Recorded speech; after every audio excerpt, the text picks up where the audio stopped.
Bangladesh cricket মানেই যদি কিন্তু আর জটিল সমীকরণ। টুর্নামেন্টের শুরুতে আসা, তারপর হঠাৎ ব্যাটিং ধস, আবার কোথাও রান রেটের হিসেব।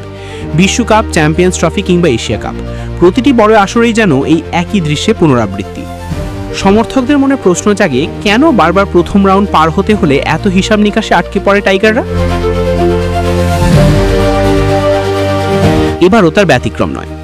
আফগানিস্তান শ্রীলঙ্কা সমীকরণ মেলাতে এখন ঘাম ঝরাতে হচ্ছে লিটনদের। বাংলাদেশ ক্রিকেটে একটা কথা অনেকদিন ধরেই প্রচলিত, যদি কিন্তু আর সমীকরণ। আন্তর্জাতিক টুর্নামেন্ট মানেই টাইগারদের জন্য জটিল এক পথ চলা। বিশ্বকাপ হোক, চ্যাম্পিয়ন্স ট্রফি হোক কিংবা এশিয়া কাপ, প্রতিবারই দেখা যায় প্রথম রাউন্ড থেকে পরবর্তী ধাপে যেতে হলে নানা ধরনের গাণিতিক সমীকরণ মেলাতে হয় লিটন তাসকিনদের। উদাহরণ হিসেবে গেল চ্যাম্পিয়ন্স ট্রফির কথাই ধরা যাক। প্রথম 2 ম্যাচ হওয়ার পরও বাংলাদেশ বসেছিল হিসাবের খাতায়। ঠিক একই চিত্র দেখা গিয়েছিল গত ওয়ানডে বিশ্বকাপেও। এবারের এশিয়া কাপেও সেই পূর্ণ গল্পে পুনরাবৃত্তি। টুর্নামেন্ট শুরুর আগেই যেন সমীকরণে জড়িয়ে গেছে পুরো দল। কে জিতলে কি হবে, কে হারলে কি হবে, এসব হিসেবেই আটকে আছে বাংলাদেশের স্বপ্ন। ভক্তদের আশা ছিল এবারের প্রস্তুতি নাকি আগের যে কোনো সময়ের চেয়ে ভালো।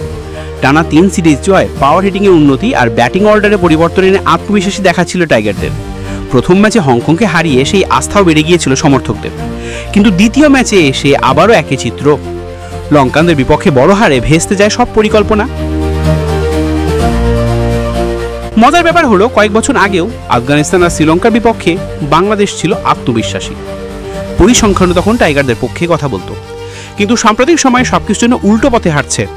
যাদের ঘরের মাঠে গিয়ে সিরিজ জয় করেছিল লিটনরা, সেই শ্রীলঙ্কার বিপক্ষে এবার নাস্তার মতো হতে হলো। এখন সমীকরণ একেবারে সোজা। সুপার 4 যেতে হলে বাংলাদেশকে অবশ্যই জিততে হবে আফগানিস্তানের বিপক্ষে, হারার কোনো বিকল্প নেই।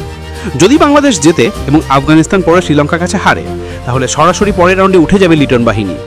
কিন্তু যদি আফগানিস্তান বাংলাদেশের কাছে হারের পর শ্রীলঙ্কাকে হারিয়ে দেয়, তখন চলে আসবে জটিল রান রেটের হিসেব। প্রশ্ন হচ্ছে, কতদিন এভাবে চলবে? কেন বারবার সমর্থকদের ভরসা রাখতে হয় যদি কিন্তু আর সমীকরণের উপর? যখন ব্যাটাররা ভালো করে তখন বোলারদের ধারাবাহিকতা থাকে না। আমার বোলাররা ভালো করলে ব্যাটিং ধসে যায়, কখনো নাটকীয় রোমাঞ্চ, কখনো হঠাৎ ধস। বাংলাদেশ ক্রিকেট যেন একসাথে থ্রিল, কমেডি আর ট্র্যাজেডির মিশেল। সমর্থকদের বড় চাওয়া দল যেন অবশেষে এই জটিল সমীকরণে বেড়াজাল থেকে বেরিয়ে আসে। টাইগাররা মাঠে লড়াই করে জয়ের স্বস্তি পথ খুঁজে পাক, যেখানে রান রেটের হিসেব নয়, বরং সরাসরি মাঠে পারফরমেন্সেই নিশ্চিত হবে পরবর্তী লাভ। এটাই এখন সবচেয়ে বড় প্রশ্ন, কবে সেই দিনের দেখা মিলবে?